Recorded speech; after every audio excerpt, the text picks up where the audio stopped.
ஸ்ட்ராட்டஜின்னு சொல்லி work out பண்ணிட்டு இருக்க. ரொம்ப பழைய ஆதி காலத்து டெக்னிக்னே.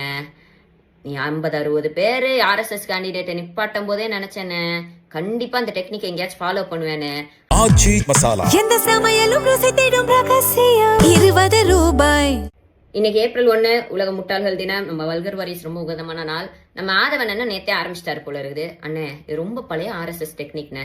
வட இந்தியால தான் இந்த ஆர்எஸ்எஸ் ஆளுங்க வந்து ட்ரெயின் முன்னாடி இஸ்லாமியர்கள் மாதிரி தொப்பி போட்டு நின்றுட்டு கல்ல விட்டு எரிஞ்சிட்டு சேட்டையெல்லாம் பண்ணிட்டு இருப்பாங்க. கடைசியில் விசாரிச்சு பார்த்தா அது அவங்க ஆளா தான் இருக்கும். இதையானே நீ பொலிட்டிக்கல் ஸ்ட்ராட்டஜின்னு சொல்லி ஒர்க் அவுட் பண்ணிட்டு இருக்க.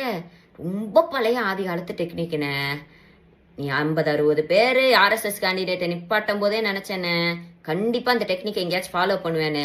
ஆனா திஸ் இஸ் டூ ஏர்லின்னு. நேற்று இந்த 30 நிமிஷம் சிசிடிவி ஃபுட்டேஜா உடனே காமிச்சு சும்மா மாஸ் பண்ணிட்டேனே. அப்போ கரூர் ஸ்டாம்பேட்ல உங்களுடைய ட்ரோன் ஷாட்டு, உங்க கேரவேனை சுத்தி இருந்த சிசிடிவி கேமரா ஃபுட்டேஜ், உங்க கேரவேனுக்குள்ள இருக்க ஃபுட்டேஜ் இதேமான செந்தில் பாலாஜி என்ன வந்து டிலீட் பண்ணிட்டாரு.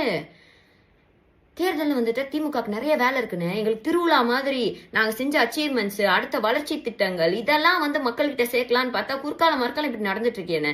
எப்படியும் நான் சொன்னது மாதிரி 50-500 ஆக்கி இந்த சிம்பத்தி ஓட்டு கிரியேட் பண்றதுதான் உன்னோட ஸ்ட்ராட்டஜின்னு தெரிஞ்சு போச்சு.